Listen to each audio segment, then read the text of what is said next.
Have you ever wondered why Eve ate the apple? So what's interesting about this story is I think sometimes we don't take the time to actually process the environment that they're in, right? Like, think about this for a moment. They are in a perfect garden, the perfect garden. Like, if you think about the most perfect Japanese garden that you've ever seen in your entire life, or if there's other gardens that are really awesome too. I've only seen really great Japanese gardens, but you get the idea. So you imagine you're in the perfect garden. The food is perfect, right? Everything in this place is the most beautiful place. Like, think about this for a moment. This garden is so perfect that you can walk around butt naked in this place and be perfectly fine. Like, there's no chiggers, you know what I mean? Like, you're not like itching all over from laying in the grass. There's no, I don't know where the bugs are, but apparently whatever insects are around there are not of any type of serious concern because they're just running around in the buff and are perfectly fine. Like, this place must have been paradise. Now, not only that, but you can eat of any tree in the entire garden. That was probably one of the most interesting things about Satan's temptation. When he asked Eve, she says, yeah, we can eat of any tree, which indicates that there must have been lots of trees in this garden. It wasn't just the tree of knowledge of good and evil and then the tree of life. Like, there's lots of trees in this garden, and you can eat of all of them.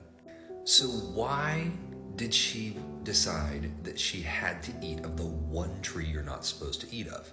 Now, you could try to make the argument that, well, it's human curiosity. You know, obviously you want the one thing you can't have. But I don't actually think that's what it was. In fact, I think what the real reason is actually explained pretty explicitly in the temptation of Eve. If you look at the reasons that she cited for why she decided to eat from the tree, I think it's actually pretty clear. So basically, Satan rolls up and he says, God is lying to you, right? You're not going to die if you eat of this tree. Now, what's interesting about this is when we observe Eve's cognitive response, like how she approaches what Satan has just told her. So initially, Satan said, well, did God actually say that you can't eat from the tree, right? And her response is to recite what she had been told. Yeah, God told us we can't eat of the tree, right? And so right now she's working from a position of reliance, right? She's relying on what she had been told. But then Satan hits her with something she's not ready for. He says, well, that's not actually true. God is lying to you. You won't actually die. And so something very interesting happens. Eve moves from a position of reliance on what God had told her into something else. And so now she starts relying on her own experiences instead of on the things that God had told her. So she reasons. She looks around and goes, well, I've eaten of other trees. Those trees didn't kill me. This tree looks like those trees. Stands to reason that it should be good for food just like all the other trees. Then it says that she observed that the tree was attractive, right? It wasn't an ugly fruit, it was an attractive fruit. She's like, well, I've seen other trees in the garden. They looked good. This tree looks good. I ate those trees and didn't die. Maybe if I eat this tree, I won't die. But the last one is the most important.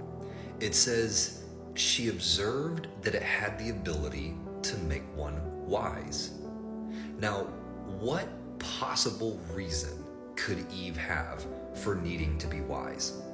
So here's what I think happened. In that moment, I think Eve realized that she didn't have the ability to evaluate whether God was actually pulling the wool over her eyes.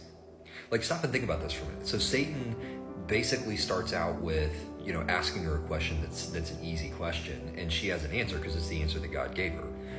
But when he makes an accusation that she doesn't have an answer for, and then she starts having to rely on her own ability to reason, I think in that moment she started to realize that her reasoning abilities were insufficient to adequately evaluate whether God was being good to her or whether he was tricking her. And I think what's most interesting about this, just bar none, is the fact that Satan was right. Satan was right that she didn't have the ability to evaluate God for herself. And she realized that when she started having to reason for herself instead of simply rely on what God had told her. And so she was left with an impossible situation. What do you do here? Do you disobey God and eat the fruit and gain the ability to evaluate for yourself at the risk of death? Or do you not eat the fruit and go on potentially living a lie and really just kind of being foolish, right? Because you don't have the ability to evaluate for yourself, and maybe God's lying to you, and that would make you feel kind of dumb and insecure. And so, of course, we know what happened after that. Eve decided to eat the tree of the knowledge of good and evil, and she gained the ability to judge for herself, to determine the difference between good and evil separately from the revelation of God. And we've been living that out ever since. You see, everything that happened after the Garden of Eden, it became a life of testing. Everything in our life now has to be a test. Like, God comes along and says, hey, you should not have sex outside of a marriage, because within a marriage, it's protected. And there's a multitude of reasons that this is beneficial emotionally, psychologically, culturally, right?